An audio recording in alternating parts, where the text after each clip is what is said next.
Muy buenas noches, la bienvenida es una vez más a este Pauta Libre. Soy Paula Molina y comenzamos con la editorial para este programa. Esta semana en Vallenar se develó una de las incógnitas persistentes de la inminente contienda presidencial. La autoproclamación de Yasna Proboste como candidata de la democracia cristiana supuso un ejercicio de fuerza para la antigua centroizquierda que, por segunda vez consecutiva, no consiguió llegar a las primarias legales para resolver sus candidaturas. Y hasta ahora informa de una consulta ciudadana presencial para dirimir quién será el abanderado o la abanderada el 21 de agosto próximo. Tardía y confusamente, con una comprensión muy parcial de las señales de los tiempos que corren, dos mujeres, Yasna Proboste y Paula Narváez, y el radical Carlos Maldonado, citando los nombres que están hasta ahora, tratarán de hacerse cargo de un proceso que se vio entrampada por la vieja política y urgentemente necesitado de la gente y de la calle. Los resultados de esa consulta serán cargo también de una lamentable carencia, pues las primarias legales que lograron una importante participación, que inevitablemente será la vara con la que se comparará esta consulta de unidad constituyente, se realizaron sin presencia femenina ni representantes de pueblos originarios, las dos conquistas más cruciales quizás de las ganadas tras octubre del 2019. En otros hechos de la semana, una empresa internacional decidió cambiar el nombre en la etiqueta de uno de sus chocolates. Una decisión que la compañía toma en una revisión mundial que incluyó 2.000 productos, generó curiosa preocupación en Chile y en algunos sectores incluso franco rechazo. Este incidente, bien acotado y aunque menor, nos recuerda el temor atávico que algunos sectores de nuestra sociedad sienten ante cualquier transformación. Y pese a que una amplia mayoría de la población ha votado ya en distintos procesos por una transformación profunda en el país, por una profunda transformación en la forma en que abordamos nuestra diversidad, nuestras diferencias, hay un sector que reacciona con incomprensible alarma ante cualquier cambio, precisamente si esos cambios tienen que ver con el lenguaje, el trato, los símbolos. Cambios en cuestiones importantes como la forma en que se distribuye el poder en el país, o tan pequeñas como la etiqueta de un chocolate. De vuelta a los temas más relevantes, tener que escuchar, no hablar, simplemente escuchar el Mapuzungún en una instancia formal, hay sectores a quienes les resulta incómodo o necesario. Y sin importar la celeridad con la que la convención avanza en su reglamento, forma sus comisiones o perfecciona sus mecanismos de votación, se insiste en pintar una caricatura de desorden que minimiza los acuerdos y magnifica las desavenencias. Mientras esto sucede, por primera vez se quebró la cadena de distribución de las vacunas en el país esta semana. Afortunadamente, la escasez de las Pfizer, que se está aplicando a los jóvenes y adolescentes, permitió comprobar que el interés por vacunarse sigue vigente en sectores mayoritarios de la población, aunque eso significa largas filas, esperas sin explicación y otra vez enfrentamientos entre la postura de las autoridades locales, los municipios y el Ministerio de Salud. Fue una semana de definiciones en el ámbito de la pandemia, con la llegada de la Sputnik, con la recomendación de vacunar a los niños y niñas con Sinovac y la inminente aplicación de una tercera dosis a la población mayor, mucho después de que el presidente del directorio de la Clínica Las Condes tomara lo suyo de manera irregular y en un gesto de prepotencia. Es hora de tomar medidas en un país que se abre paulatinamente a la normalidad en términos de la pandemia, que mira de reojo al espejo internacional, que nos recuerda siempre que hay que tener cuidado con el virus, pero que deberá abrirse por sobre todo en esta etapa a la verdad. El estudio que reunió a profesionales de Harvard, de Oxford y de la Universidad Católica y que recién publicó la importante revista Science, ratificó lo que muchos y muchas intuíamos. El nivel socioeconómico influyó en el contagio y la mortalidad del COVID-19 en el país. Alguien dirá que el estudio solo comprueba una realidad que en muchos lugares se vive día a día y que allí donde no se vive se intuye que el dinero determinó la suerte de las personas y a veces la diferencia entre la vida y la muerte durante esta pandemia. Por eso ahora no es momento de equivocarse y hay que destinar los esfuerzos a los sectores más carenciados, los que no tuvieron acceso prioritario ni a los test, ni a la trazabilidad, ni a las ayudas financieras cuando más lo necesitaban. Comenzamos este Pauta Libre y hoy en Pauta Libre. Este viernes, la presidenta del Senado, Yasna Proboste, lanzó su candidatura presidencial en Vallenar. Además, dejó abierta la opción a una posible primaria en unidad constituyente. El psiquiatra, director ejecutivo de la Fundación Procultura y académico de la Universidad Autónoma, Alberto Larraín, conversa con nuestro panel acerca de la salud mental de los niños durante esta pandemia. El presidente de la comisión investigadora por el caso Enjoy, diputado Rodrigo González, analiza los últimos sucesos acontecidos sobre el caso.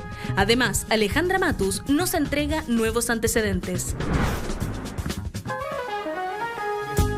Muy buenas noches nuevamente a este Pauta Libre. Soy Paula Molina. Me acompaña Yasna Leví. Paula es muy libre. Paula.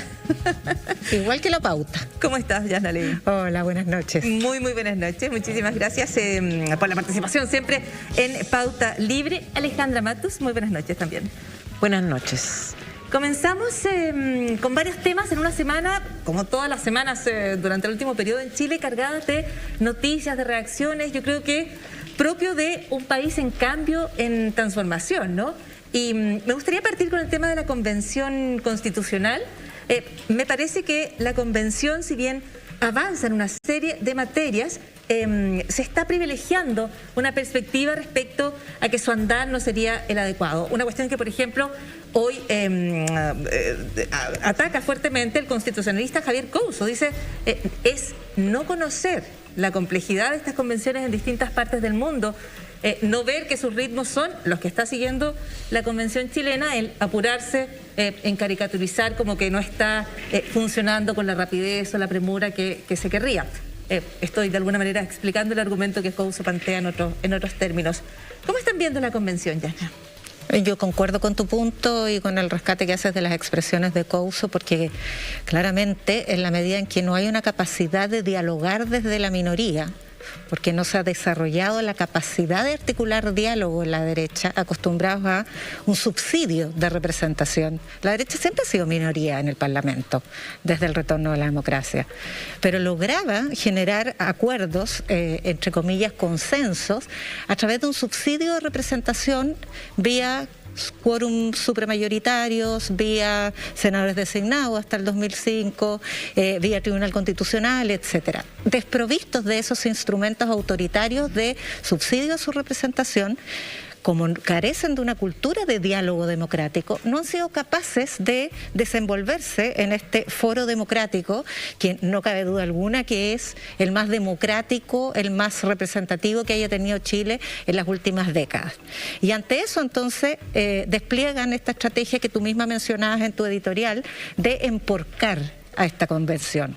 Y lo hacen por la vía, además, no solo de la burla a expresiones de culturas ancestrales que han sido un verdadero regalo para todos los chilenos y chilenas, conocer esa lengua nativa, conocer aspectos filosóficos de sus rituales, etcétera, sino que también lo hacen criticando esta supuesta falta de organización. Yo quiero recordar que hay ministerios recientes, como el de Cultura, como el de Energía, que han tomado años en formular una ley y luego un reglamento. ¿Cómo no va a ser complejo organizar una convención?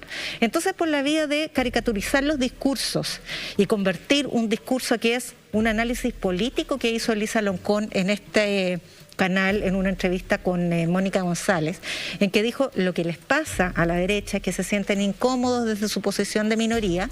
Marcela Cubillos lo decodifica como si fuera, y cito, pavimentar el camino a la división.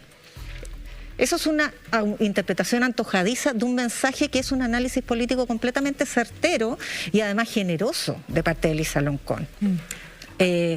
Esto de llegar comiendo negrita es... No se entiende cuál es el mensaje que hay detrás de eso, salvo un chiste mal desempeñado, de la misma manera que todas estas permanentes tuiteos, en fin. O sea, frente a la incapacidad de diálogo democrático, porque no es la condición de minoría lo que los inhibe, es la incapacidad de articular destrezas de negociación, emporcan y ensucian el proceso constituyente.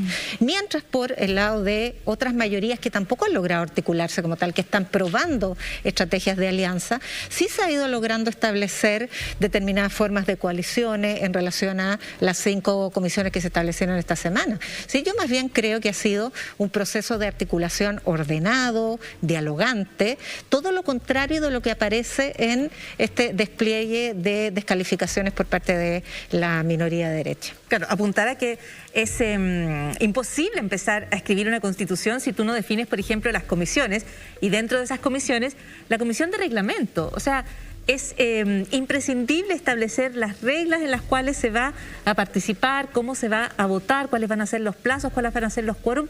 Eso es absolutamente previo a la tarea de redactar la Constitución. Entonces se caricaturiza esta idea de que la Convención no ha empezado a escribir artículo 1, cuando es absolutamente imposible que parta por aquello sin establecer cuál es el reglamento, cómo se van a ordenar, y eso es lo que hacen las comisiones. Alejandra. Sí, yo comparto el análisis de que es antojadizo o más bien una caricatura decir que la Convención es desordenada. La democracia implica cierto desorden, no hay nada más ordenado que una dictadura. La diversidad, conversar con otras personas que piensan distinto a ti o que vienen de otras culturas, significa una dosis de desorden hasta que logras el acuerdo. Digamos, primero hay que conversar, ponerse de acuerdo, afinar la conversación para ver si estamos entendiendo lo mismo. Hay constituyentes cuya lengua materna no es el español, no hay traductores para los pueblos originarios, entonces es una cosa que toma tiempo, pero a mí me parece que ha tomado extraordinariamente poco tiempo. El jueves se votaron 56 resoluciones. Se han conformado las comisiones en 2 semanas, un poquito más. En una convención que cuando llegaron a constituirse los convencionales no había protocolo sanitario, no estaban los equipos, no tenían señal. Entonces, yo pongo a cualquier grupo de personas, o sea, siempre pongo el ejemplo. ¿Cuánto cuesta en un curso los apoderados ponerse de acuerdo? Pensé que ibas a mencionar apoderados y apoderados. O sea, claro. ¿A qué hora van a ir a buscar, no sé? Ponerse de acuerdo en a dónde vamos a ir el paseo a fin de año. O sea, se lleva todo el año discutiendo dónde va el padre y unos quieren volar. Entonces, creo que primero que nada, hay que tener respeto por los convencionales y las convencionales, porque no están ahí designadas a dedo. Han sido elegidos, tienen un mandato muy representativo. Es el organismo, tal como decía Yasna, más representativo político de la sociedad chilena, y por lo tanto hay que tener respeto por el trabajo que están haciendo y de todos los sectores. Sobre la conducta de Marcelo Cubillos y Tere Marinovich, a mí me parece que Tere Marinovich está en otra línea, ella tiene otro propósito. Su propósito es ganar una especie de batalla cultural, como mencionaba un economista esta semana, y ella no está ahí para lograr acuerdos ni convencer a ningún otro convencional. Ella está en una línea como fue el Tea Party en Estados Unidos, ¿no? En otra línea política muy ajena a lo que está pasando en la Convención Constitucional. Lo dramático me parece a mí es que Marcelo Cubillos se sume a esta estrategia que por lo menos no representa a su sector propiamente tal, pero rinde mucho, porque con esas interpelaciones, esos conflictos, por supuesto que ganan pantalla y es una manera fácil de estar en los medios, me parece a mí. Claro, de generar como además un pequeño nicho. Claro. Donde, tú puedes funcionar. Me parece que tu comentario respecto a que así es la democracia, es desordenada, se expresa, se debate, se conversa y no hay nada más ordenado que una dictadura, es bien elocuente. Yo creo que no respetar la convención es no respetar la opción a través de la cual Chile se dio a sí mismo una salida política, institucional, a una crisis tremendamente profunda, y en ese sentido yo creo que lo sensato sería la prudencia. Vamos al tema político que se está resolviendo aquí. Cuando estábamos iniciando el programa nos llegaban los mensajes de esta consulta ciudadana que va a realizar finalmente la unidad constituyente y que se ve apurada o solo se permite por el acto del viernes, cuando Yasna Proboste en Vallenar, después de visitar su escuela junto a sus profesoras, realiza el siguiente anuncio. Durante muchos días nos preguntaban si es que íbamos a aceptar el desafío de iniciar una candidatura presidencial. Les quiero decir aquí, desde la Plaza de Vallenar, que sí acepto. Valiente será acepto este desafío porque aquellos que queremos transitar en paz, aquellos que queremos transformaciones profundas para nuestro país, somos mucho más de aquellos que solo se dedican a gritar y que solo creen que la violencia puede resolver las dificultades. Es por eso que creo que Chile debe reconstruirse en paz. Debemos ser capaces de reconstruir después de un mal gobierno. Tenemos que ser capaces de reconstruir los empleos perdidos. Tenemos que ser capaces de reconstruir el crecimiento económico. Tenemos que ser capaces de reconstruir la confianza en Chile y en su gente. Y tenemos que ser capaces de invitar a todos aquellos que no conocen otra forma que no sea la violencia y el gritar para poder resolver las dificultades. Somos mucho más los chilenos y chilenas que queremos transitar en paz y avanzar en las transformaciones que nuestro país requiere. Esta pandemia dejó al desnudo las debilidades que enfrenta el Estado y que tenemos las familias. Queremos dejar atrás las situaciones de campamentos. Queremos apoyar a aquellas mujeres que han perdido los empleos. Queremos gobernar Chile con la mirada y con la voz de las regiones, de manera de poder avanzar en más igualdad para todos nuestros territorios. Y quiero decirles desde acá, desde la Plaza de Vallenar, que estoy disponible para cualquier mecanismo que sea abierto, democrático, participativo y que le dé garantías a los ciudadanos que participen de aquello. Ahí está Jasna Proboste y con eso, como decíamos al principio, se cerraba una incógnita que se arrastró por demasiado tiempo para efectos de la definición de la unidad constituyente. El anuncio de Jasna Proboste de alguna manera acelera lo que vemos hoy día, que es que efectivamente se puede hacer una consulta ciudadana. Ahora, en cuanto ella presenta su candidatura, lo que se revisa es la trayectoria de Jasna Proboste, ¿no? Y la acusación que ella enfrentó cuando era ministra de Educación y que termina con su destitución. Surgían varias precisiones respecto a efectivamente de qué se trató esa acusación. Se deslindaba efectivamente que Jasna Proboste no había sido ella quien había, por ejemplo, tomado recursos públicos, ¿no? Que era una de las sospechas que quedan flotando en medio de una opinión pública que no tiene por qué ir siguiendo detalle a detalle, paso a paso, artículo a artículo, los hechos políticos y más bien se queda con la mirada general, ¿no es cierto?, que ella fue destituida. Es un buen momento para recordar qué pasó exactamente con Jasna Proboste en ese momento, Alejandra. Bueno, hubo una acusación constitucional, como recordarán nuestra audiencia, en que se le atribuía falta de, no recuerdo la palabra precisa, pero es como falta de diligencia en el ejercicio de la función pública o en el ejercicio del Ministerio de Educación. Estos hechos eran responsabilidad de la Seremía de Santiago, pero ella la superior directa, y tenían que ver con el traspaso de fondos públicos a los colegios particulares subvencionados, respecto de los cuales no había un orden administrativo suficientemente pulcro. No hubo en su momento ni tampoco fue el reproche que le hizo Contraloría sobre estos hechos a desfalco, ni corrupción, ni mal uso de los fondos, sino que desorden administrativo que había comenzado antes de que ella asumiera el Ministerio de Educación.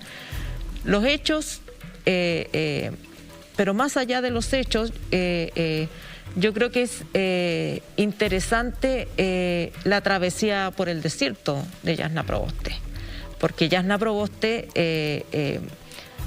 fue destituida, ella lo ha dicho, y yo creo que los hechos políticos también lo demuestran en ese minuto. Ella fue destituida en una operación política y pasó esta travesía por el desierto de irse fuera del país, volver a su región y empezar a constituir un poder local. Era vista como una política que se había refugiado en su zona, y ahí fue muy eficiente en ganar todas las elecciones en las que se involucró. Pero yo creo que el punto ahora, más que esa trayectoria, porque la podemos escuchar en sus palabras, es la carga que tiene de representar a lo que fue la concertación. Está tratando de buscar un discurso en el cual intenta decir que a la izquierda ahí están los violentos y los gritones, que me parece bastante injusto, y por otro lado a la derecha los que no quieren transformaciones. Es un pasadizo muy estrecho que le va a costar mucho transitar, porque si uno mira la trayectoria política de Jasna Proboste, uno se pregunta por qué no está aliándose con Boric. O sea, en términos de plataforma política, de propuestas políticas, está impulsando un proyecto de indulto a los prisioneros políticos. En su equipo económico está Ricardo French Davis, que plantea el término de la AFP, que plantea un Estado más robusto para enfrentar los problemas sociales de Chile. Es una plataforma política muy similar a la del Frente Amplio o incluso a la de Jadwe. Pero los partidos políticos de la concertación están atrapados, me parece a mí, en las lógicas antiguas de que necesitan una candidatura no solo para disputar la presidencia, sino para armar las listas parlamentarias. Y es por esa razón por la que no se baja Narváez, y es por esa razón que aparecen candidatos, una vez a la semana aparecen candidatos, porque lo que en realidad no quieren, no están pensando que van a elegir un presidente o presidenta, están pensando cómo hacemos para armar una lista parlamentaria y potenciar la presencia en el futuro Congreso, me parece a mí. Claro, o sea, ciertamente eso está de fondo. Ahora yo creo que Jasna Proboste ciertamente puede exhibir esta resiliencia. O sea, la operación política, como tú la describes, fue no solo tremendamente efectiva, sino que fue muy brutal, ¿no es cierto? O sea, claro, esta distinción respecto a que los hechos que finalmente le causan la destitución habían ocurrido antes que ella y sin participación directa de ella, que no había corrupción de parte de ella. Esa fue una cuestión que quedó en la nebulosa. Marcela Cubillos tuvo un papel importante en esa destitución, además de Jasna Proboste. Jasna Levin, ¿cómo ves? No, hay que recordar que el propio Harald Bayer, también destituido, pero como ministro del gobierno siguiente de Piñera, dijo en su defensa que era tan injusta la acusación contra él como había sido la de Jasna Proboste. Sí. De tal manera que en esa materia no hay demasiada duda. Fue una operación, pero la operación fue de la derecha, con el acuerdo de Adolfo Saldívar, todavía demócrata cristiano, que era senador en esa época y que ese mismo año quebró con la democracia cristiana. Es así como se logró conformar la mayoría que impuso la destitución, y con el senador Fernando Flores, que ya también se había ido de la concertación. Pero a mí me parece interesante retomar el punto que hace Alejandra respecto del mensaje con el que ella lanza su candidatura. Esto de la mayoría estamos por la paz y no aquellos que solo saben gritar y hacer violencia. Primero amalgama los que gritan y los que hacen violencia. La protesta es a gritos, yo no conozco protestas mudas. Y creo que es un paso peligroso separarse, en el esfuerzo de diferenciarse de Boric, separarse de la protesta. Porque lo que tiene el proceso constituyente en pie es la protesta.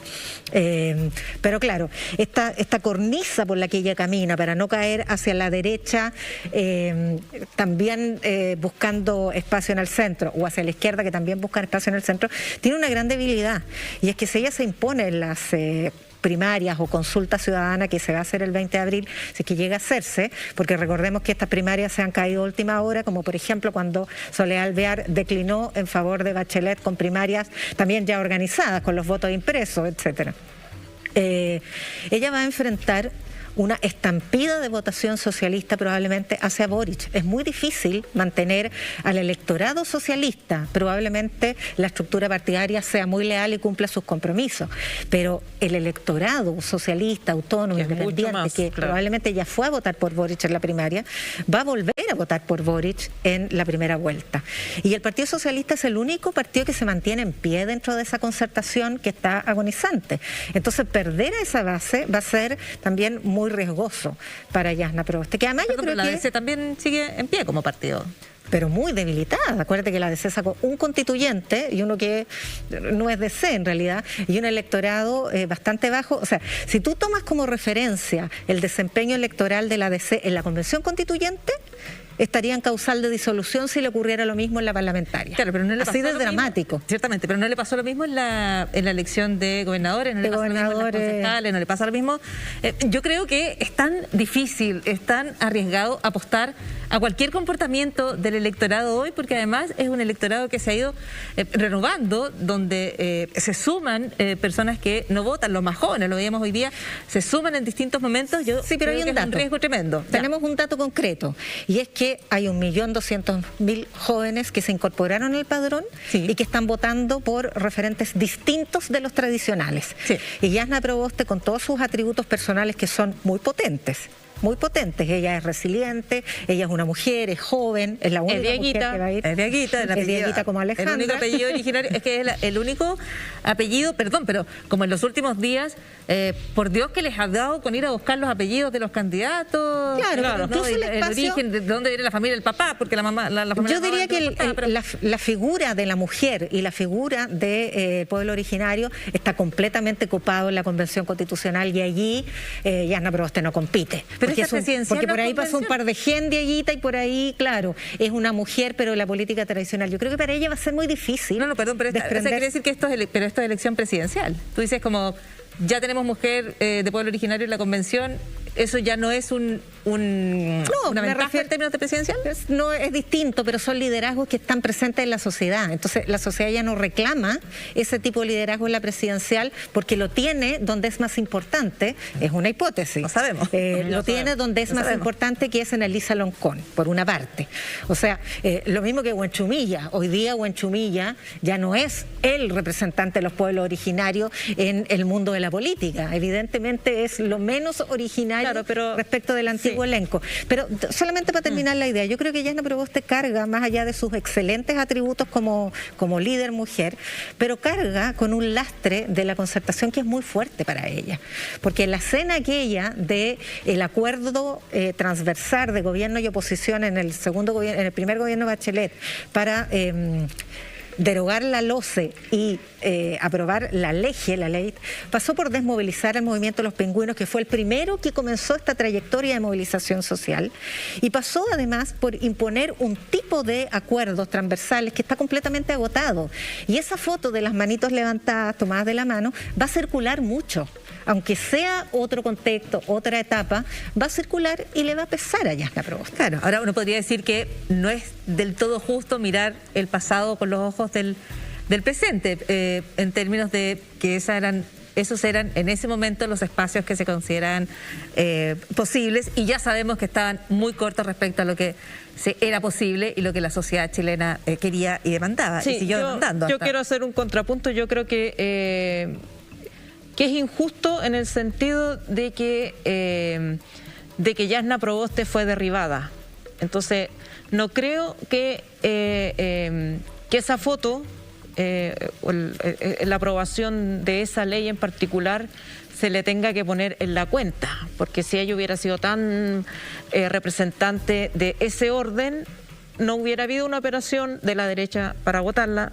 Algo tiene que haber hecho mal desde esa perspectiva política, en esa lógica, para que la sacaran. Pero yo creo que el gran dilema de Jasna Proboste es ser leal y honesta con sus posturas políticas, que son de la derecha chascona, o sea, de la derecha chascona, que están mucho más cercanas al Frente Amplio, están mucho más cercanas a esos referentes, o asumir este presente griego, digamos, de asumir esta idea de que en el centro están los pacíficos y la paz. Este discurso que no calza muy bien con la personalidad de Jasna Proboste. Yo creo que esas disonancias entre el discurso propio y el discurso que hay que defender, porque hay que defender a todo este lote, claro. Creo que eso le va a pasar eso le puede costar caro, no porque los electores estén acá o estén allá, sino que porque los electores hoy día castigan la falta de una postura genuina. Una palabra para Ricardo French Davis, que es el único Chicago Boy que no era Chicago Boy, que no va a la Universidad de Chicago, pero es un economista que siempre ha tenido posturas más progresistas y que desde muy luego denunció las enormes carencias del modelo económico y de la aplicación de las recetas neoliberales. Por eso no fue nunca ministro de Hacienda en los gobiernos de la Concertación. Claro. Ahí tienes un punto, quizás en un eventual gobierno de unidad constituyente o es que si uno lo mira, si estos partidos realmente estuvieran pensando en el porvenir de Chile, o sea, yo no entiendo por qué no está Paula Narváez, Yanna Proboste y otros yendo a apoyar a Boric, digamos. Hagamos un contubernio entre nosotros porque, digamos, pensamos, o sea, Ricardo French Davis, Gonzalo Marner y están en la misma línea, digamos, para poner economistas que han estado en esta campaña. Pero son los rituales políticos y digamos, todas estas expectativas que se forman en los partidos políticos de vamos a perder la candidatura, vamos a perder el distrito, vamos a perder, lo que impiden que en realidad se hagan acuerdos fuera de estos cadalsos que lamentablemente todavía se arrastran, me parece a mí. Claro, y prueba de eso es que no llegaron a primarias legales y estamos en estas consultas ciudadanas que inevitablemente, como me decía Yasna antes de entrar al aire, se van a medir con los 3 millones de participación de las primarias legales y cualquier número bajo aquello se va a considerar, no sé si un fracaso, pero se va a marcar como un punto. Ojo, la primaria de la democracia cristiana en la que ganó Jimena Rincón, luego vetada, movió 30.000 militantes. Eso no es poco porque son solo militantes. Ahora, es poco respecto de 3 millones. A los 3 millones. Ok, bueno, no podría contar solo los votos de la aprobodignidad, digamos, no se espera que vaya a votar la derecha, pero vamos a ver. Seguimos en este Pauta Libre, vamos a estar hablando después de este pequeño corte respecto a salud mental, uno de los aspectos probablemente que con más fuerza, con más agudeza nos están afectando hoy a toda la sociedad chilena, una sociedad que empieza a tantear estos espacios de desconfinamiento con siempre la mirada atenta a las variantes, qué es lo que va a pasar con la pandemia, qué es lo que está pasando en otros lugares y si esas olas que vuelven y vuelven podrían también volver a alcanzarnos. De salud mental conversamos después de esta pausa.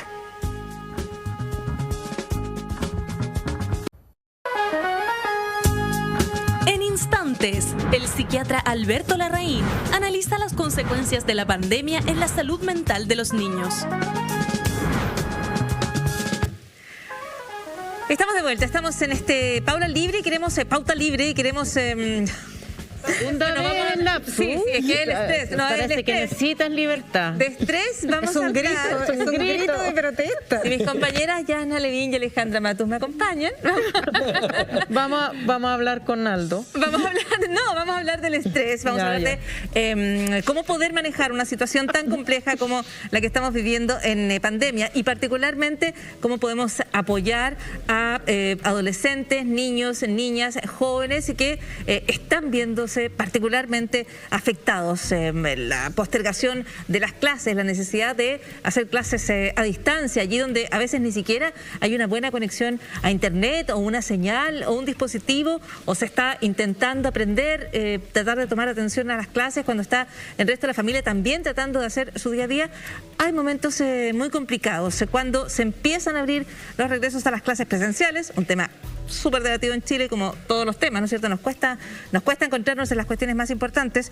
Vamos a hablar con Alberto Larraín, que es psiquiatra, que es director ejecutivo de la Fundación Procultura, además académico de la Universidad Autónoma. ¿Cómo estás, Alberto? Muy bienvenido. Paula, muchas gracias por la invitación. Alejandra, Yanna, muchas gracias. Bueno, no vamos a hablar de los actos fallidos, vamos a hablar del estrés y del manejo de la pandemia. Es la población joven la que hoy día ustedes o tú ves más afectada por los efectos de la pandemia, los confinamientos, el estrés. La población joven sin duda es una de las poblaciones más afectadas. Uno podría decir que al menos hay hay 4, ¿ya? Para ponerlo en términos generales. Una, obviamente, es todo el personal sanitario, que tiene indicadores muy malos y todavía, para hacerlo en términos generales, el país no tiene implementado su programa de acompañamiento de salud mental a la población, pese al requerimiento continuo de los gremios. Solamente son cosas aisladas. La segunda población más dura son las mujeres, en términos globales, no solamente por el que aumenta la violencia de manera importante, se ha proyectado más o menos un 30-40% de incremento de la violencia. El año pasado tuvimos un incremento de los femicidios frustrados de manera brutal, sino que el peso de la pandemia la cargan las mujeres. Eso es un hecho de la causa y eso afecta principalmente a ellas. La tercera son las personas mayores, que están principalmente casi que encerradas en sus casas, con una situación además donde las familias lo han fragilizado enormemente y han tendido a tratar de invisibilizar lo que podría ser su contribución incluso a la pandemia. Y los cuartos son los niños y los adolescentes, que es muy distinto, porque es la gran pregunta que hoy día tiene la salud mental, en el fondo. ¿Qué es lo que va a pasar con estos niños, estas niñas que hoy día están desarrollándose en la pandemia? Que, por ejemplo, un niño de 5 años hoy día vivió aproximadamente un 40% de su vida con restricción, con menos sociabilización, con dificultades, y ahí es donde básicamente tenemos las brechas más importantes. El país además tiene una brecha importantísima en salud mental infanto-juvenil. Yo voy a aprovechar de hacer la pregunta porque precisamente soy madre de un niño que hoy tiene 5 años, está por cumplir 6, y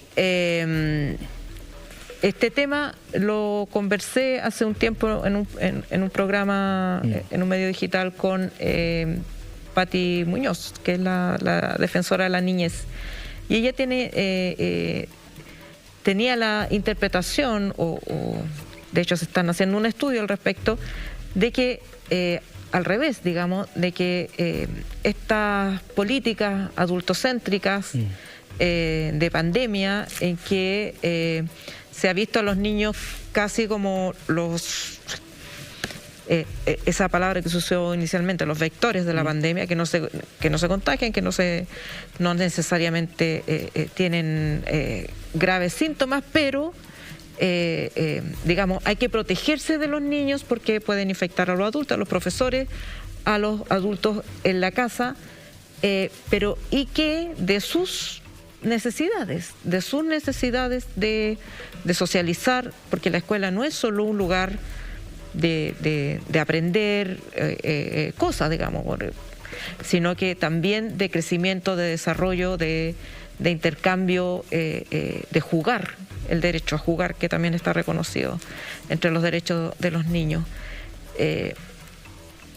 ¿Cómo dialoga esa necesidad con esta otra que ustedes están viendo de los potenciales peligros o preocupación de que no estén preparados para, si te leo bien, digamos, sí, para contextualizarlo un poco en función también de lo que conversaban antes de que yo entrara acá al panel. Uno de los pocos indicadores que en Chile ha empeorado sostenidamente en los últimos 30 años es salud mental, ¿ya? Independiente de lo que uno diga y todos los macroindicadores que uno pueda mostrar que mejoraban, salud mental empeora el consumo de droga, empeora la tasa de depresión, aumenta las licencias, y uno de los indicadores más graves en empeoramiento es la salud mental de los niños menores de 6 años, ¿ya? Donde todos los estudios lo que muestran es que cuando nos comparamos con otros países, nosotros tenemos las peores tasas, ¿ya? Y eso es consistente con lo que muestra, por ejemplo, la UNICEF, que muestra esto que previo a pandemia. Previo a pandemia, previo a estallido social, ¿ya? Entonces, lo primero que nosotros tenemos es que los niños y las niñas nuestras llegan a la pandemia en muy mal estado, ¿ya? Porque tienen una condición de vulnerabilidad extrema, ¿ya? Y eso es consistente con lo que uno ve en el Sename, ¿ya? Las tasas de salud mental o de enfermedades mentales por trauma en el Sename van entre el 60 y el 90%, dependiendo de la cantidad de años en el fondo que haya pasado en el sistema, o el sistema si están en el sistema de protección o en el sistema judicial. Entonces, hoy día lo que nosotros tenemos es que el modelo que nosotros hemos tenido en Chile ha enfermado a los niños y a las niñas, ¿ya? Y eso es un hecho de la causa. Y ¿El modelo educacional o el modelo económico? Yo creo que son varios, en el fondo. El modelo educacional claramente tiene una repercusión directa con el tipo de país que hemos generado. Nosotros somos el país que dentro de la OCDE más horas de estudio tienen los niños, tienen 36 horas de estudio a la semana, lo que ningún cerebro es capaz de resistir en términos de necesidad fisiológica, en términos de descanso. Entonces, la pandemia lo que viene a hacer es una réplica del mismo modelo que ya dañaba. Entonces, tú lo que ves primero es, no hemos tenido ninguna medida pensada en los niños y las niñas durante toda la pandemia. Nosotros con la Patricia Muñoz abogamos muchísimo tiempo porque, por ejemplo, tuvieron una franja para poder salir a las plazas, para que eventualmente pudieran haber ciertas acciones que le permitieran encontrarse, que los colegios, por ejemplo, pudieran estar abiertos para que los niños se vieran, al menos, pero ninguna de esas medidas sea, porque como bien dices tú, Alejandra, el niño es visto más bien como un vector que como un sujeto de derecho o como una persona que está afectada el día de hoy. Perdón, muy cortito. Allí donde hubo franjas para pasear mascotas, tú dices, no hubo nunca una medida para niños y niñas. Nunca hubo una franja para los niños y las niñas, tanto así que incluso los niños y niñas deportistas, porque a mí me tocó hacer parte de la vocería.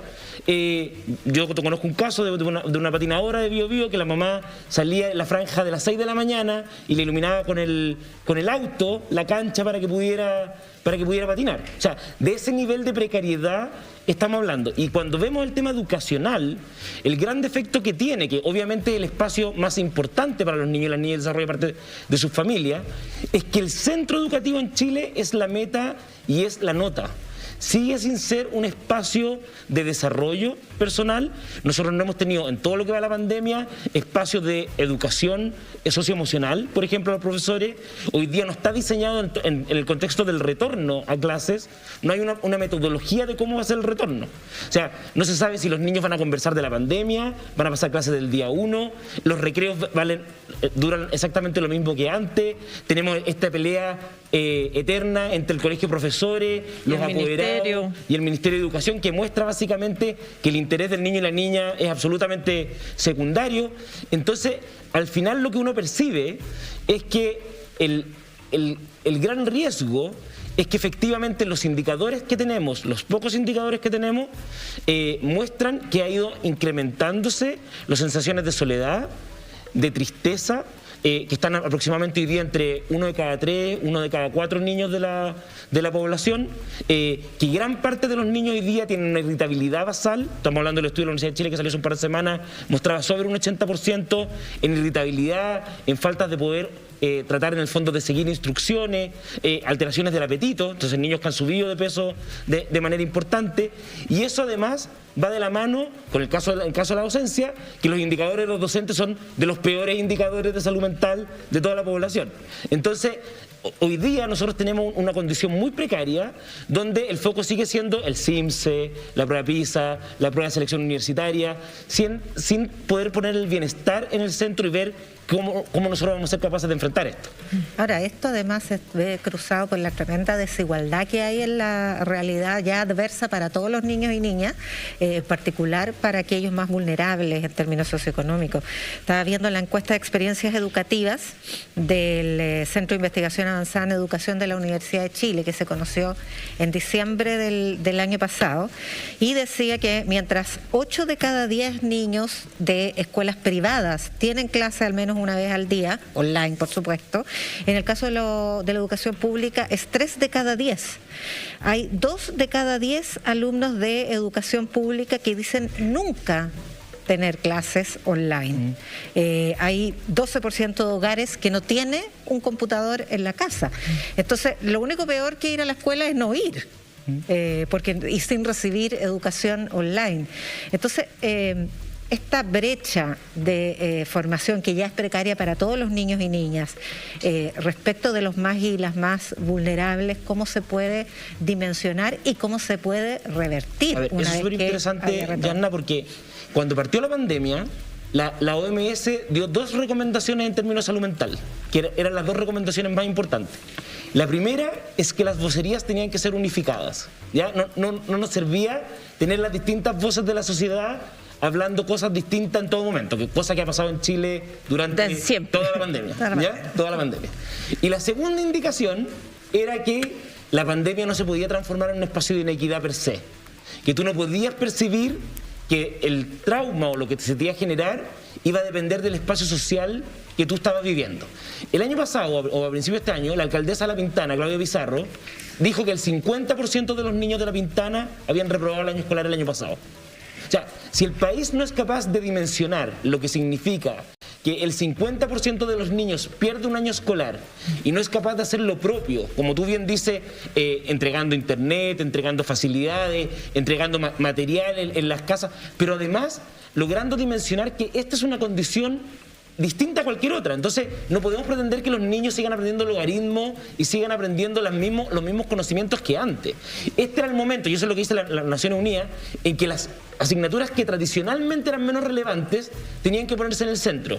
Arte, música, educación física y música. Eran las tres asignaturas que tenían que, en el fondo, centrar el aprendizaje, porque la capacidad cognitiva de los niños es cero, la memoria es muy baja. Entonces, lo que tú le enseñas hoy día, en 3 semanas después, no van a recordar nada.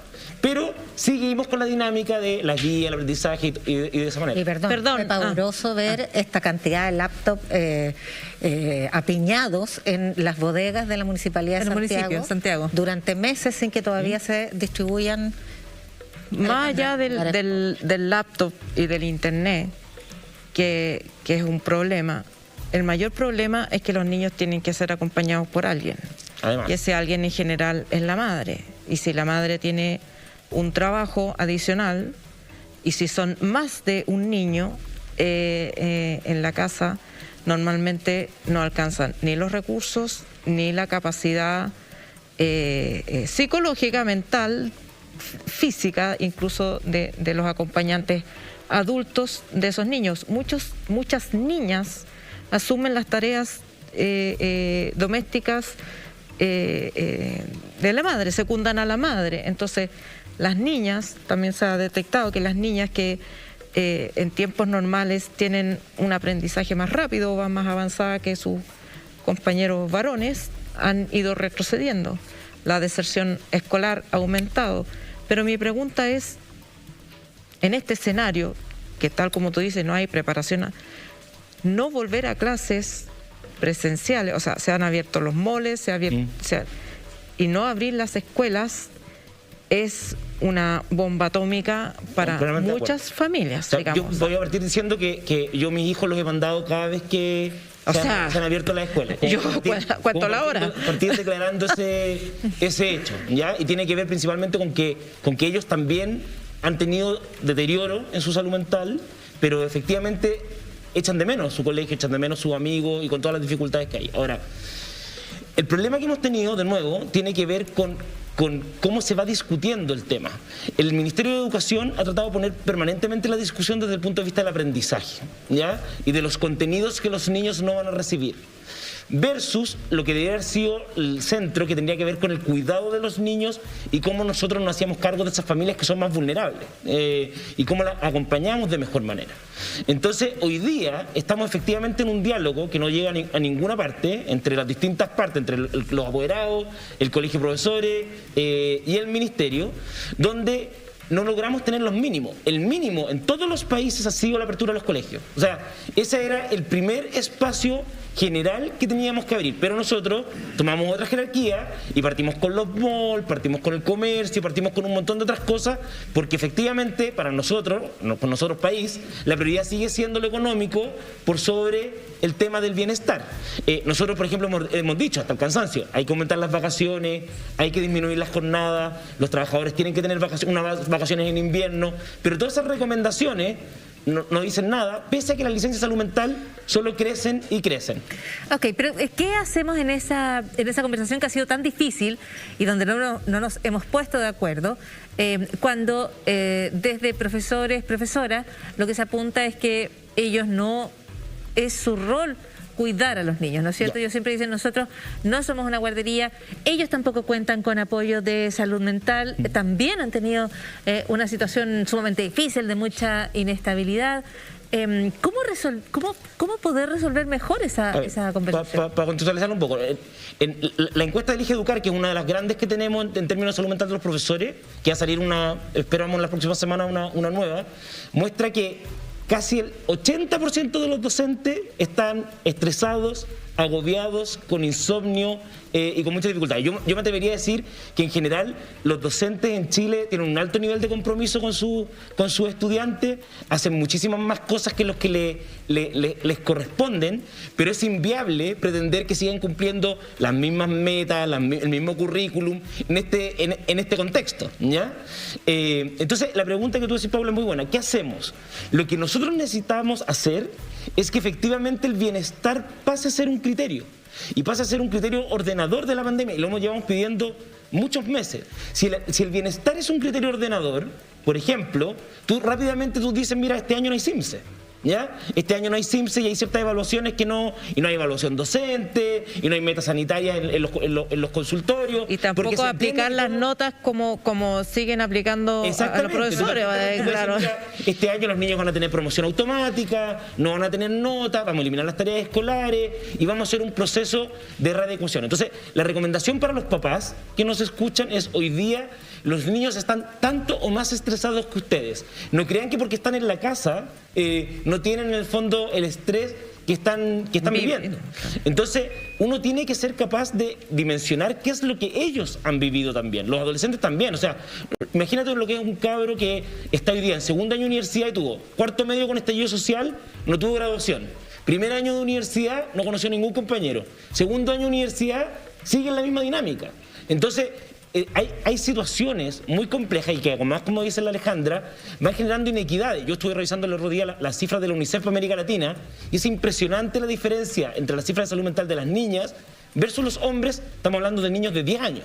Es dramáticamente peor la salud mental de las niñas porque efectivamente hay un sesgo de género importantísimo que no está visibilizado. Entonces se hacen cargo de las cosas del hogar, cuidan a los hermanos más chicos, están más postergados, sufren más violencia interna dentro de las casas. Entonces ahí es donde uno lo que aspira es que efectivamente las familias podamos empezar a mencionar, y el país, que el tema de salud mental es un tema crítico. Y es un tema crítico para que la gente nos entienda, porque la salud mental es como el bienestar que yo tengo para poder enfrentar el estrés de mi vida y poder desarrollarme. El paradigma en términos de experiencia comparada, ¿dónde se ha desarrollado una experiencia exitosa dentro de esta adversidad como para copiar el modelo? No, hay muchos países, en el fondo, los países de la Comunidad Europea, los países en el fondo escandinavos, tienen modelos en el fondo que se han centrado en el bienestar. E incluso los países como Canadá han ido generando estrategias respecto a poder definir que este es un periodo de acompañamiento de los niños, que es un periodo donde el fondo de la priorización es que los niños sociabilicen, que efectivamente las metas que se establecen son menos en términos de aprendizaje. En cambio, tú sigues viendo que nosotros, por ejemplo, tenemos un aprendizaje descontextualizado. Yo te aseguro que la mitad de los niños del país, por lo menos, no han tenido ningún tipo de aprendizaje en relación a los contenidos de la pandemia. Claro. No les hablan de los virus, no les hablan en el fondo de las mascarillas, de los vectores. Entonces, tú terminas aprendiendo cualquier cosa menos lo que tú necesitas. Entonces, ¿qué es lo que los papás y las mamás pueden hacer en este contexto? Lo primero, tienen que saber leer y ver qué es lo que le está pasando a sus hijos o hijas. Los niños y las niñas no se portan mal porque sí. Un niño que anda irritable, un niño que está en el fondo teniendo problemas de comportamiento, hay algo que le puede estar pasando. Y ahí es muy importante que nosotros le demos la posibilidad de que pueda expresarse. Los papás en Chile no sabemos interactuar con nuestro hijo. Y no sabemos interactuar con nuestro hijo porque trabajamos 10 horas diarias, ¿ya? Entonces, el rato que tú llegas a estar con ellos en el mismo espacio, es un espacio en el que tú o das instrucciones respecto a lo que no se hizo, o terminando ciertas cosas como que coman, se bañen. Solo das instrucciones. Dando instrucción. ¿Qué pasa o cómo se aborda con los niños y las niñas un mensaje que puede ser contradictorio en algunos momentos? Porque tú, por un lado, quieres que se cuiden, ellos han visto, ven las cifras, ven los reportes del ministerio, porque están todo el día en la casa, la conversación está allí, el temor de los padres, a lo mejor algún contagio cerca, a lo mejor en algunos casos una persona que ha fallecido cerca. ¿Cómo haces para navegar con los niños entre la necesidad de cuidarse, de protegerse y la necesidad de que al mismo tiempo salgan un poco, vayan, aprovechen los espacios que se les dan, porque también te puede pasar que un niño haya escuchado durante 1 año y medio que no puede relacionarse con las demás personas, que no se puede acercar, que no puede tocar algo que haya tocado otra persona, que no puede respirar cerca que no puede estar a menos de, qué sé yo, 2 metros, que al final cuando ese niño tiene que salir o esa niña, puede que ese niño esté naturalmente aterrorizado, ¿no? O sea, uno como adulto le cuesta procesar. Para entenderlo, súper claro, nosotros los adultos somos los espacios de seguridad de los niños y las niñas, y por eso probablemente mucha gente que nos escucha se han dado cuenta que sus hijos se volvieron a pasar a la cama o están más encima de ellos en todo momento, y tiene sentido, porque en el fondo quieren estar más seguros. Ahora, parafraseando a Humberto Maturana, lo contrario a la inseguridad o la incerteza no es la seguridad, es la colaboración. Los niños en ese sentido son capaces de percibir cuando nosotros los adultos nos coordinamos y efectivamente somos capaces de entregar directrices claras. ¿Cuál es el problema? Que hoy día las directrices son todas distintas, ¿ya? Y ese es el problema que tenemos. Entonces, si los papás se ponen de acuerdo, si hay un discurso unificado con el colegio, yo digo, cuando mis hijos fueron al colegio, ninguno de los tres estaba pasmado, pero acogimos un montón de cosas. O sea, acogimos el que yo lo fui a dejar, lo fui a buscar esos días, coordinamos con los papás de sus mejores amigos. O sea, obviamente es una situación compleja, pero requiere que en el fondo uno lo vaya a coger, porque tampoco sabemos cuánto tiempo vamos a entrar en esta dinámica de entrada y salida. O sea, lo que eran primero 6 meses, llevamos 1 año y medio, y cualquiera podría decir, mira, ¿sabes qué? Van a ser 2 años, que los vamos a tener encerrados bajo la cama permanentemente para que no se contagien. No, aquí todas las instituciones internacionales y nacionales han dicho que la sociabilización y el espacio de colegio es fundamental para el desarrollo de las niñas y las niñas. Y entonces ahí tenemos que lograr equilibrar. Pero para eso necesitamos que los papás también sean capaces de salir de su espacio de miedo y poder empezar de a poco a construir con ellos. Ellos tienen un nivel de capacidad mucho más grande que lo que uno mismo puede creer. O sea, esta idea de que el colegio debe ser lo último que cierra y lo primero que abre en Chile no ha ocurrido. Perdón que cuente una experiencia personal, pero estando en Estados Unidos, que no es un país socialista ni mucho menos, pero en Nueva York lo que equivale al Ministerio de Salud se llama Ministerio de Salud Física y Mental. O sea, todo es salud física y mental, y hay teléfonos para todo, digamos, pues siempre está el tema de la salud mental muy presente, incluso en la relación online. Yo tengo un montón de anécdotas porque están muy pendientes de lo que los niños dicen, qué quiso decir con tal expresión, y como tenemos nosotros, por ejemplo, en español uno dice, me quiero matar, porque... y mi hijo decía lo mismo en inglés, pensaban que efectivamente, entonces ya se activó toda una... pero hay un monitoreo. Hay un monitoreo, hay psicóloga, y esto es escuela pública, no estoy hablando de colegio. Hay atenderlo a él, a mí como madre, qué puede estar pasando. Entonces hay toda una suerte de mecanismos que están siempre ahí, que no solamente existían por la pandemia, siempre han estado ahí, pero que ahora están mucho más activos, y las clases y todos se organizan tal como tú dices, en torno al bienestar. Hemos sabido desde hace bastante tiempo que al aire libre la posibilidad de contagio es casi 0, entonces las clases se hacen al aire libre, en un patio.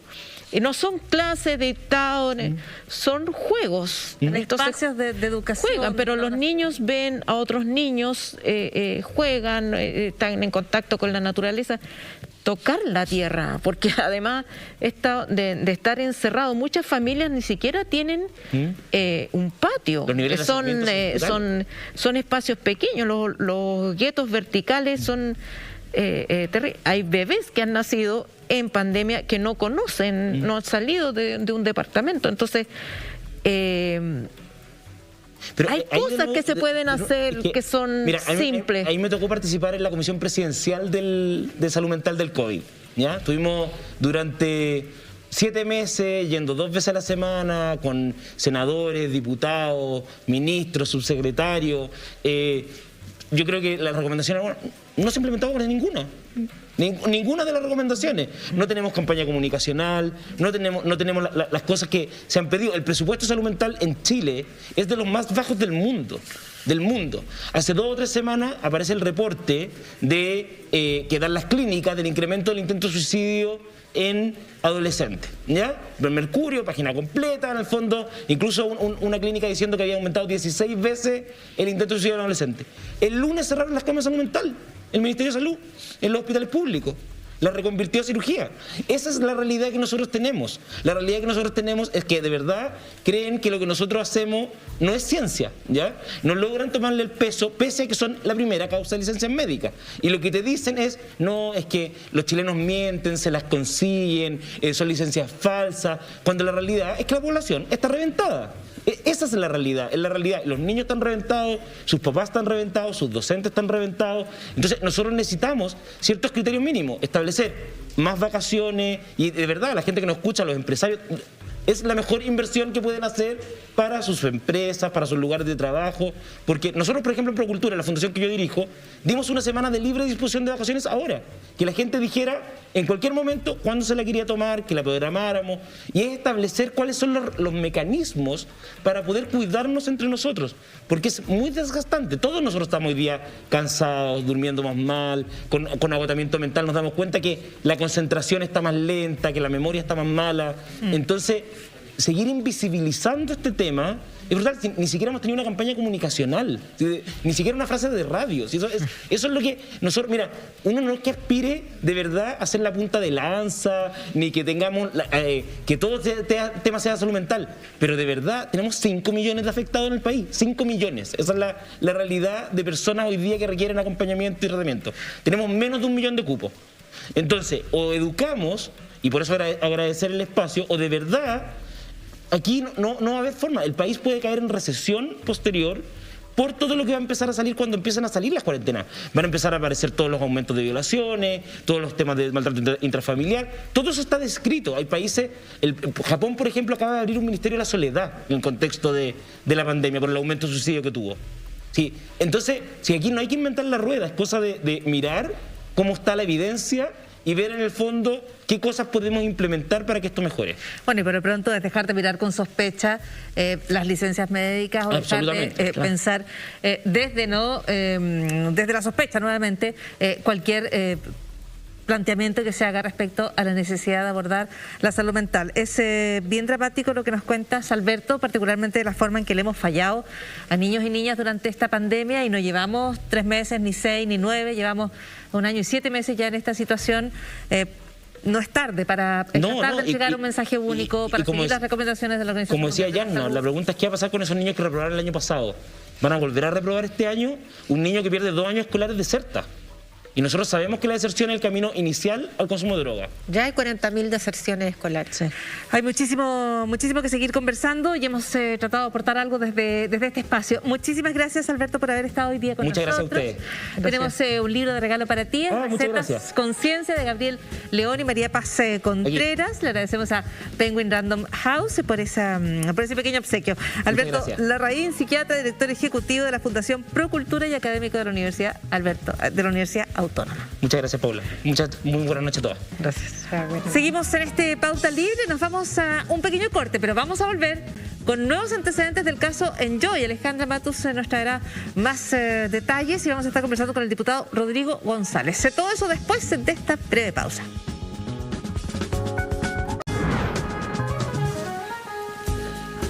Continuamos en este Pauta Libre y queremos agregar algunos aspectos en torno a la conversación que teníamos hace algunos minutos con el psiquiatra Alberto Larraín respecto a la niñez en Chile.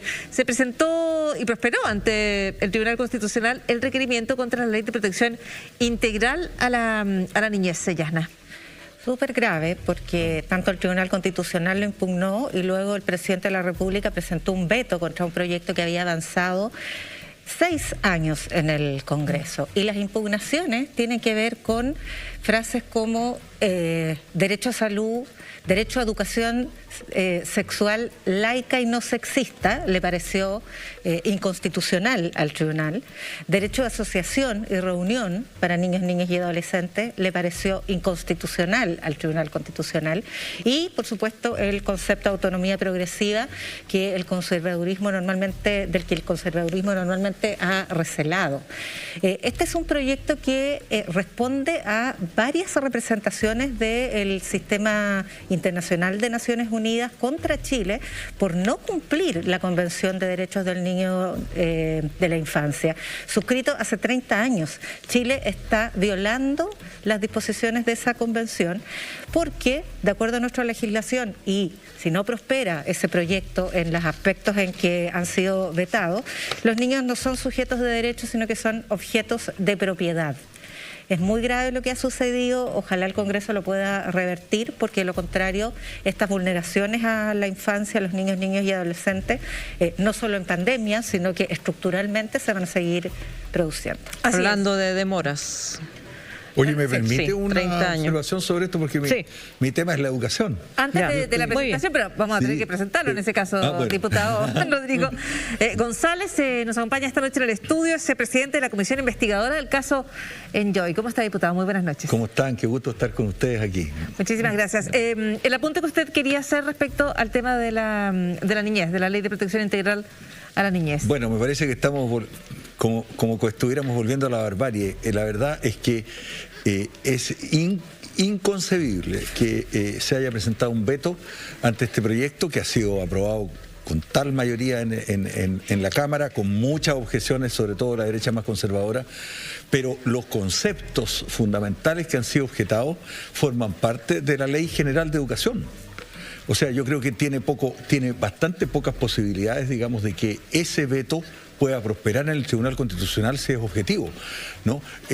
Los conceptos, primero está claramente en la Ley General de Educación definido que nosotros respetamos todos los derechos internacionales que Chile ha suscrito, y en segundo lugar se habla de educación laica, no recuerdo exactamente si se habla de educación sexista, pero lo voy a volver a revisar, pero se conversó, yo participé en la discusión de esa ley y se conversó, por supuesto, de educación sexista y no sexista, y se conversó de todas las características que hoy día están siendo objetadas por el presidente de la República.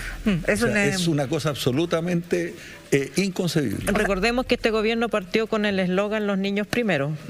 Claro, la demora, la verdad, es lamentable. El tema de la niñez también está dentro del trabajo de la redacción de una nueva Constitución, pero un aspecto que realmente descorazona es que si Chile cumpliera con los tratados que ya están ratificados, no existirían situaciones tan dramáticas como la del Sename, que por el contrario, se siguen proyectando y siguen horrorizándonos de vez en cuando, pero frente a las cuales no hay respuestas contundentes.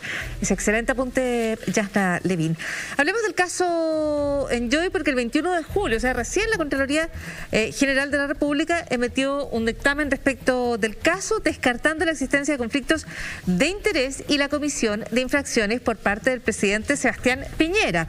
Sí decidió la Contraloría instruir una auditoría a la Superintendencia de Casinos de Juegos, considerando que la resolución que otorgó una prórroga de 6 meses para los casinos, para ejecutar nuevas obras en algunos de estos lugares, y la suspensión del cobro de una millonaria boleta de garantía Casino del Mar de Enjoy no se ajustaba a derecho. Alejandra, hagamos una actualización de este caso que tú has seguido y has denunciado en la prensa.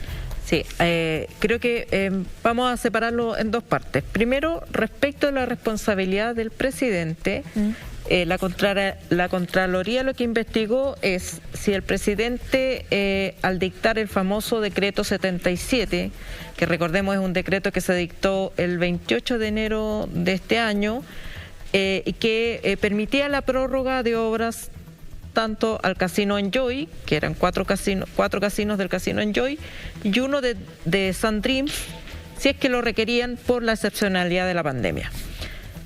Respecto de ese decreto, dice la Contraloría que adoptar una medida extraordinaria en pandemia era razonable, y de hecho por esa misma razón la propia Contraloría había tomado razón de ese decreto, pero el 9 de febrero.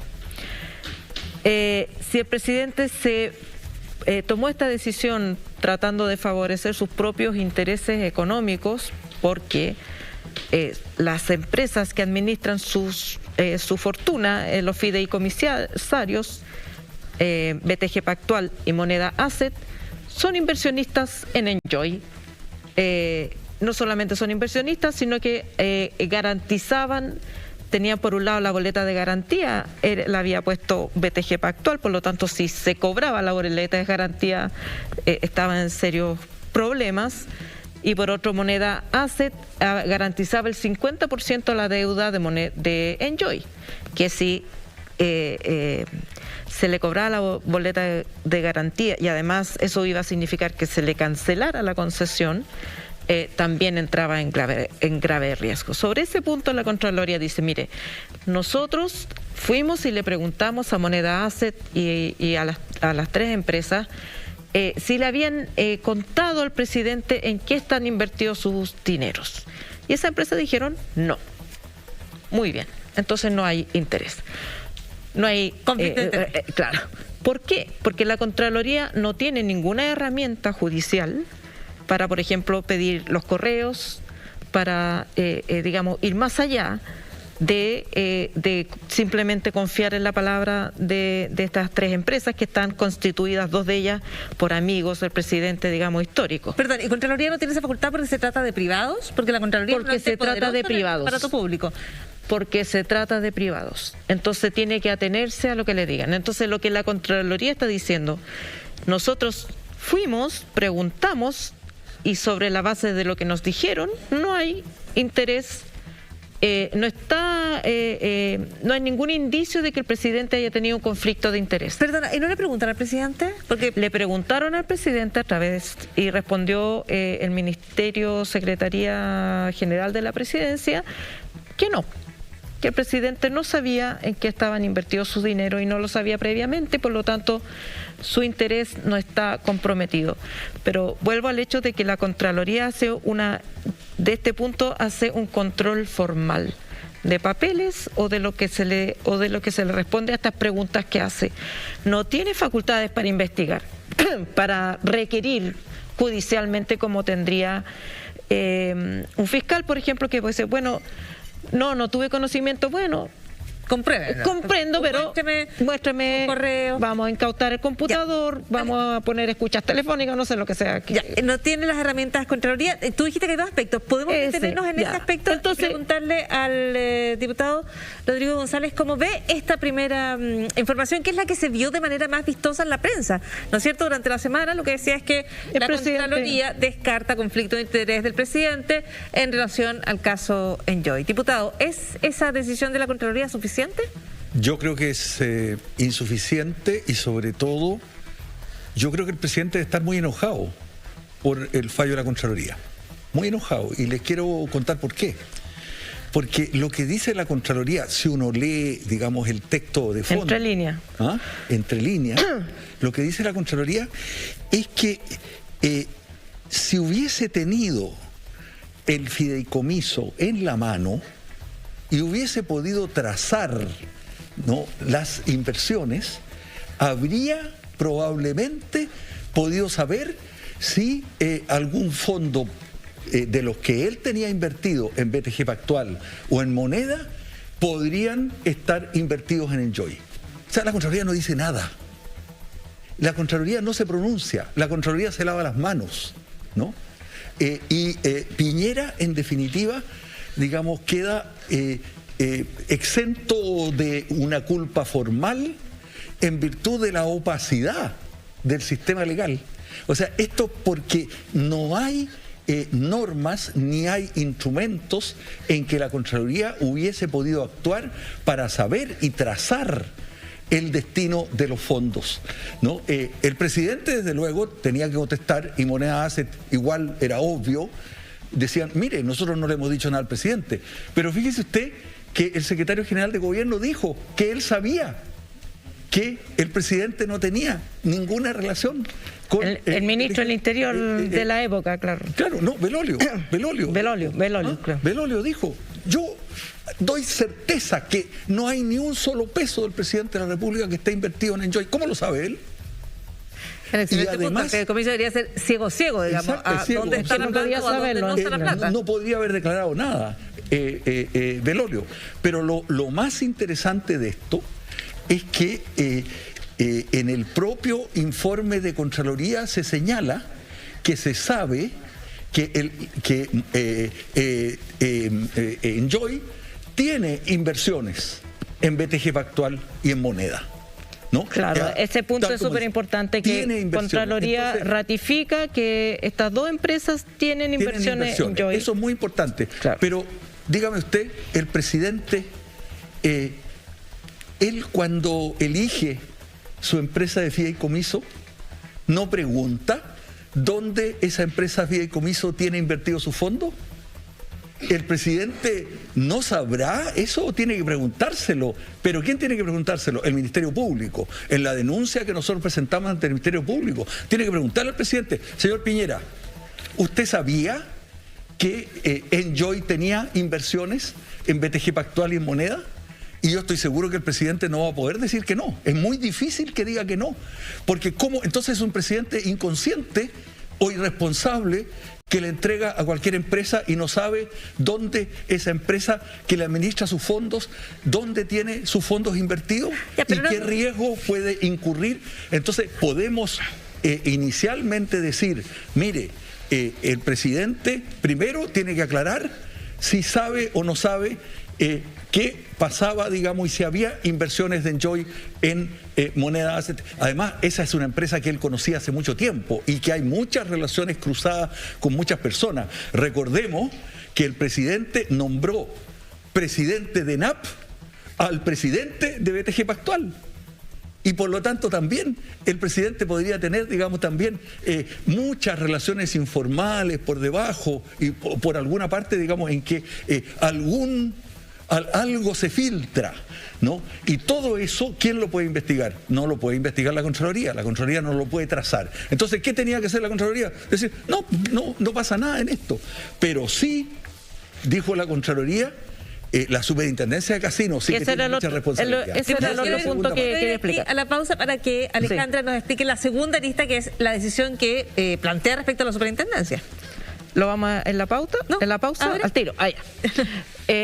La segunda parte es, bueno, todo esto en relación con el famoso decreto 77, pero resulta que el decreto 77 se dictó tan sobre el filo de la fecha en que Enjoy tenía que pagar la boleta de garantía.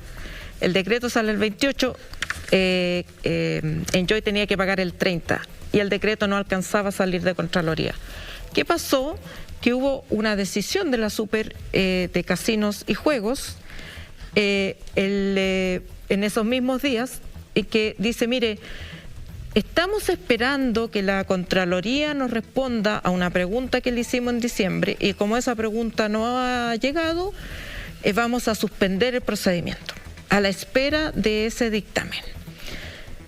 Sobre esa decisión, porque como en ese minuto ya la superintendencia no tenía el decreto firmado y se le habían acabado todas las atribuciones que tenía para darle una nueva prórroga a Enjoy, sale con esto que es un resquicio, una leguleyada, porque los servicios no tienen que pedirle permiso a la Contraloría para ejercer sus facultades. Lo que le correspondía a la Superintendencia de Casino y Juego en ese momento era decir, no hay ninguna norma que lo impida o que me inhiba de hacer esto, entonces tengo que cobrar la garantía y tengo que cancelar la concesión. ¿Y la superintendencia no cobra la garantía? Y no la cobra ni hace, porque dice, estoy esperando que la Contraloría me responda un dictamen. Lo que dice Contraloría ahora, que esa manera de pensar fue contraria a derecho, que lo que le correspondía a la Super de Casinos era ejercer sus facultades,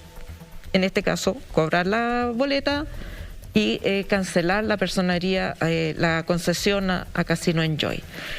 Ese punto, que lo dice Contraloría claramente, que fue contrario a derecho, es un exocet, porque la actual superintendenta de Casinos y Juegos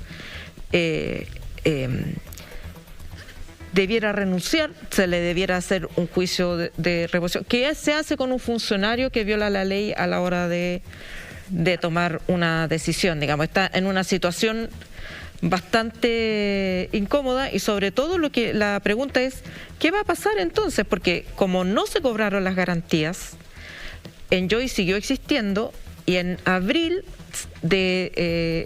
siguiente reformuló su propiedad, hizo que entraran la gente a la cual le debía dinero, entraron a la propiedad. Entonces los Martínez que estaban a la cabeza de toda esta operación ya tienen una propiedad en la empresa muy pequeña. Que está diluida. Claro. Ya. ¿Cómo se lleva adelante la auditoría, la auditoría instruida? ¿Implica necesariamente la salida de la superintendencia? No implica necesariamente. Yo digo, es mi interpretación, pero lo que dispone Contraloría es que se va a hacer una auditoría no solo de esta decisión, sino desde el momento en que se adjudicaron las concesiones, porque han habido numerosas quejas que fueron parte de la comisión investigadora respecto de la manera en que la superintendencia favoreció desde el momento en que se le otorgaron esas concesiones, porque Casino Enjoy hizo promesas que eran imposibles de cumplir y que estaban Perdona, ¿y esas claro. concesiones son todas bajo el gobierno del presidente Piñera? Todas desde 2018, agosto del 2018. Diputado, ¿usted cómo ve esta auditoría que encarga la Contraloría a la superintendencia? Mire, yo creo que es una situación gravísima. Es una acusación a la superintendencia de haber violado la ley.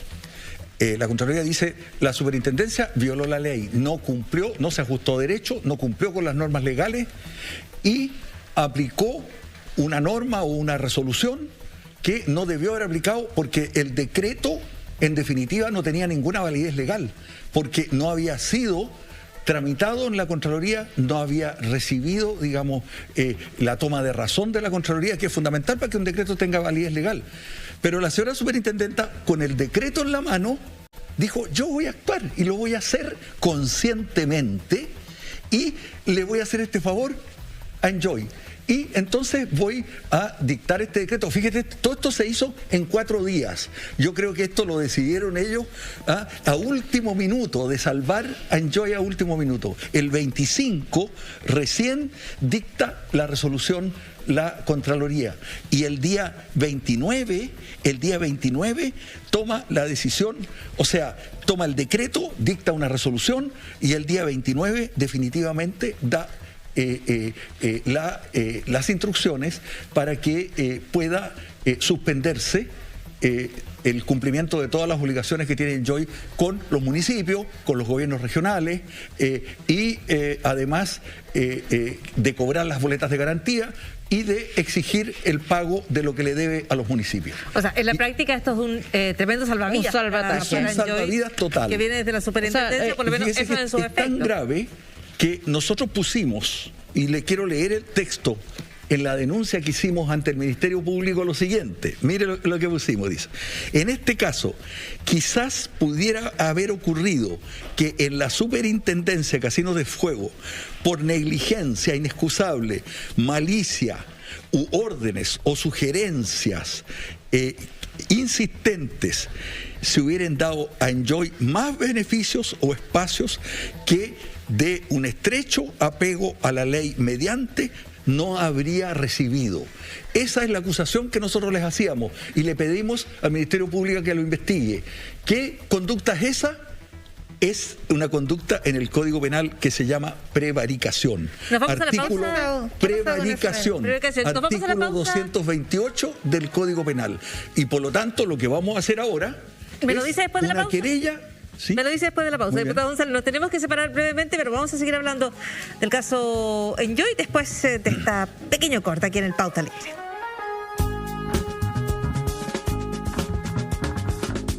Seguimos en Pauta Libre y seguimos revisando la decisión de la Contraloría, el dictamen de Contraloría que descarta conflicto de interés en el caso Enjoy por parte del presidente de la República, pero instruye una auditoría a la superintendencia de casinos de juego, una situación que Alejandra Matus aquí en el estudio ha descrito como un exocet en el caso donde lo que se está analizando es de qué manera y si es que se favoreció a Enjoy con la postergación del pago de boletas de garantía justo a la fecha límite en la cual tenía que cumplir con esos compromisos.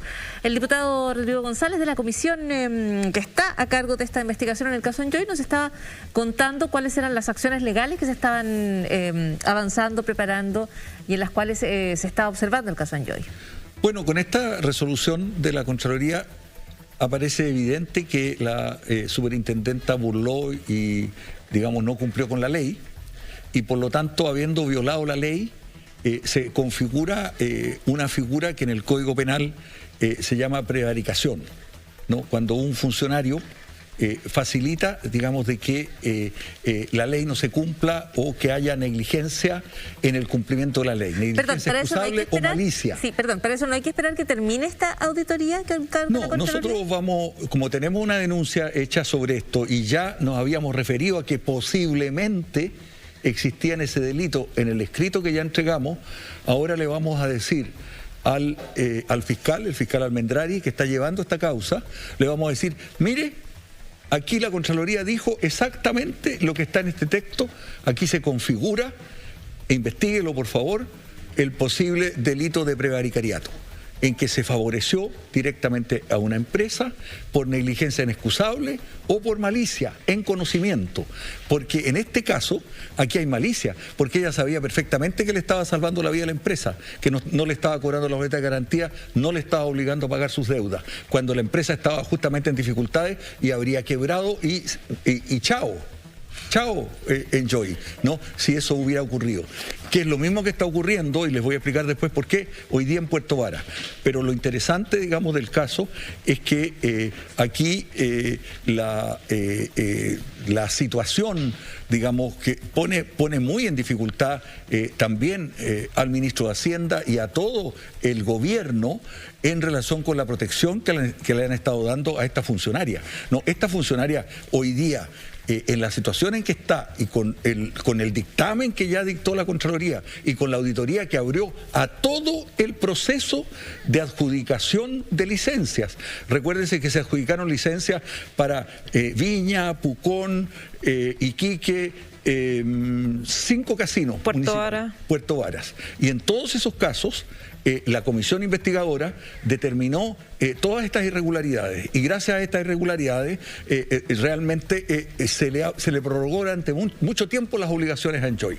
Y Enjoy, entonces ahora, solamente porque existieron estas denuncias, se vio obligado a que en el caso de Viña, Enjoy tuviera que hacerse cargo de la licitación y obligó a que Viña, gracias a estas denuncias, las denuncias de Alejandra, las denuncias que hizo la comisión investigadora, y como esto todo salió a luz, en Viña hoy día se le están pagando dentro de unos pocos días 11.000 millones de pesos a la Municipalidad de Viña, que es lo mismo que debería ocurrir en Puerto Varas, pero en Puerto Varas la superintendencia se está negando de nuevo a cumplir la ley. Y le voy a explicar lo que está ocurriendo. Yana Levin tenía una pregunta sobre el caso. Sí, no, es que esto también abre una interrogante mayor respecto del concepto que hay detrás de esta visión tan restrictiva del conflicto de interés, porque está establecido después de la Comisión Engel esta figura.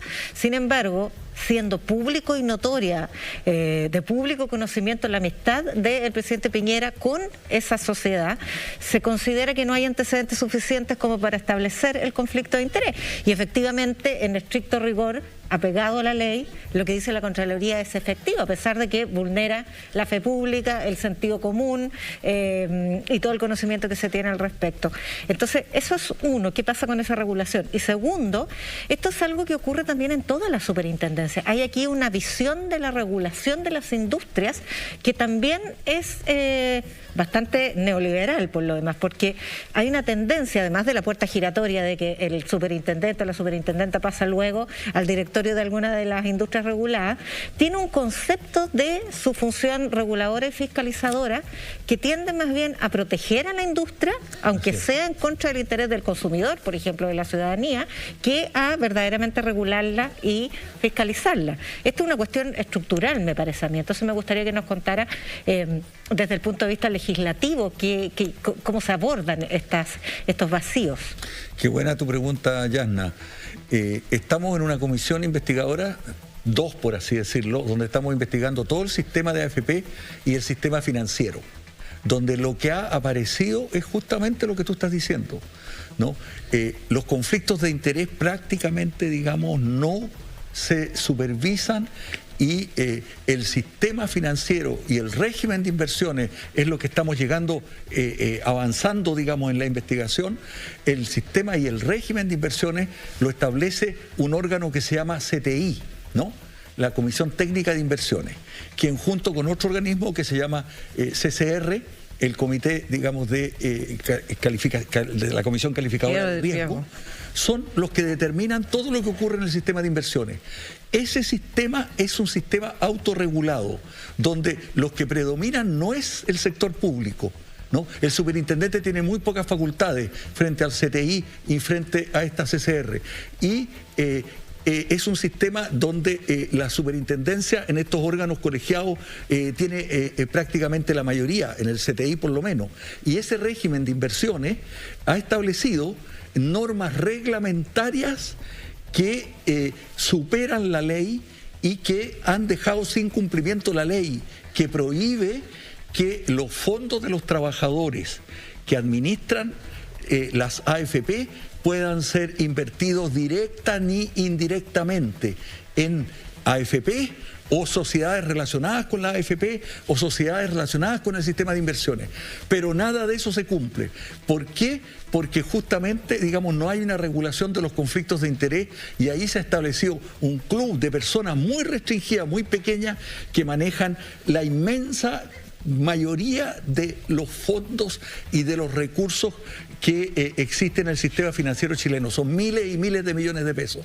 En ese club, donde se van rotando como en una sillita musical los mismos personajes, y cada vez hemos ido identificando más personajes, y todos esos personajes los vamos a señalar a la opinión pública, se repiten en sus cargos y no tienen protocolos. Le hemos preguntado dónde están los protocolos de conflicto de interés, no nos han podido mandar un solo protocolo. Nos dicen, no, hay normas generales de conflicto de interés, pero los conflictos de interés no están verdaderamente regulados. O sea, diputado, para entenderlo bien, aquí no, en esta situación puntual que usted está describiendo en torno a las AFP, se hace todo de acuerdo a los reglamentos. Los reglamentos superan la ley, y por lo tanto no hay una irregularidad en términos de que se esté burlando alguna normativa, sino que lo que no tenemos nosotros en el país es una normativa robusta, adecuada para abordar esta situación. Sí, pero se ha vulnerado la ley al hacer eso. También. Y se ha dado una interpretación en contra de algunos funcionarios que desde el interior han declarado que no se podía vulnerar la ley.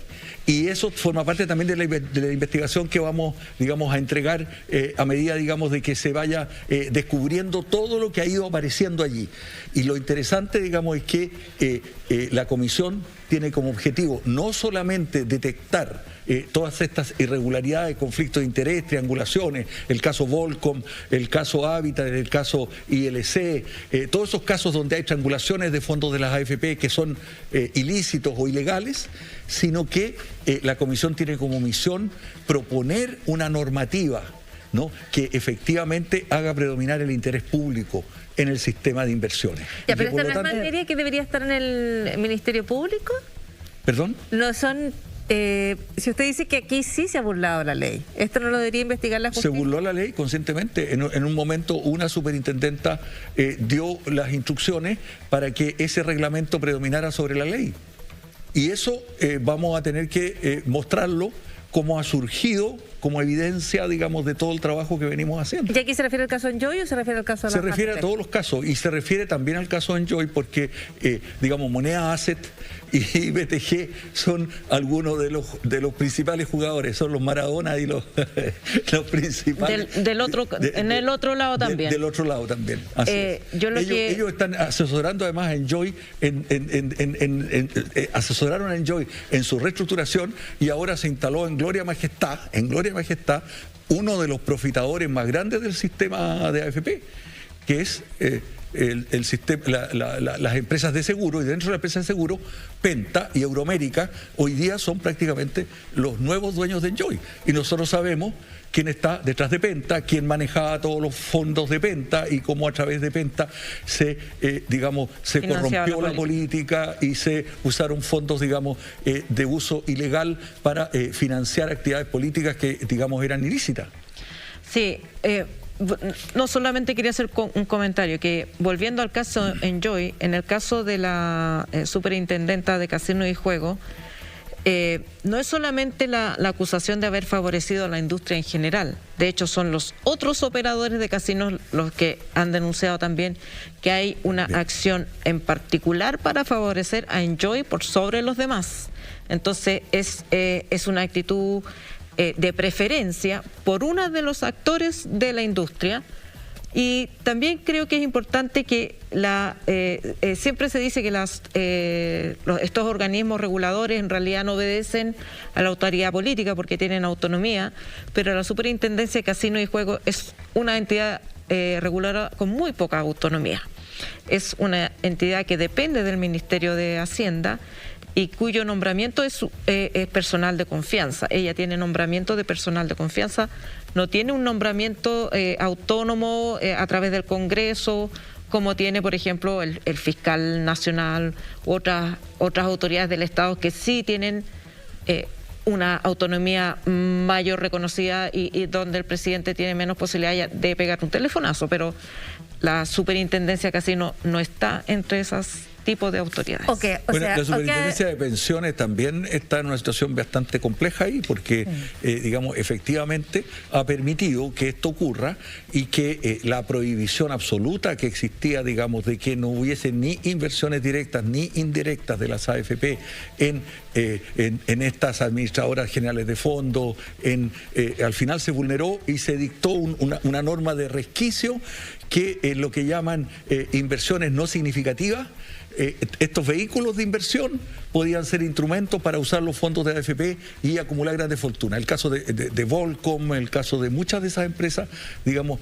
Salle también ha recibido préstamos de la AFP. Ok, o sea, aquí hay una cuestión que tiene que ver con normativa, con una normativa que no está dando, digamos, la talla con la complejidad de estos conflictos de interés, es una cuestión de prácticas. Con la magnitud de recursos. La magnitud de los recursos involucrados. Circula por ahí. Hay irregularidades que se están investigando en el caso de la orden que da la Contraloría y de las acciones legales anunciadas por el diputado Rodrigo González. Muchísimas gracias por haber estado hoy con nosotros planteándonos algunos de los aspectos más importantes. Lo de Puerto Vara. La superintendencia reiteró las mismas conductas, y si quiere se lo cuento otro día, pero exactamente la misma conducta de lo que ha ocurrido con el caso de Viña del Mar. Salvo que en Viña del Mar la fiscalización permitió que finalmente el municipio pudiera estar recuperando parte de sus recursos. Que es lo que usted nos contaba. Le dejamos un libro de regalo que Teresa de Penguin Random House está allí sobre la mesa para que lo tome. Muchísimas gracias, diputado. Muchas gracias. Muy buenas noches. La entrevista. Y llegamos al cierre de este programa. Yasna Levin, muchísimas gracias por la compañía. Gracias, Paula Libre. Y muy buenas noches, Alejandra Matus. Buenas noches, Paula. Le agradecemos, por supuesto, gracias. Le agradecemos además a todo el equipo y nos despedimos hasta el próximo domingo con otro episodio del Pauta Libre. Hasta la próxima.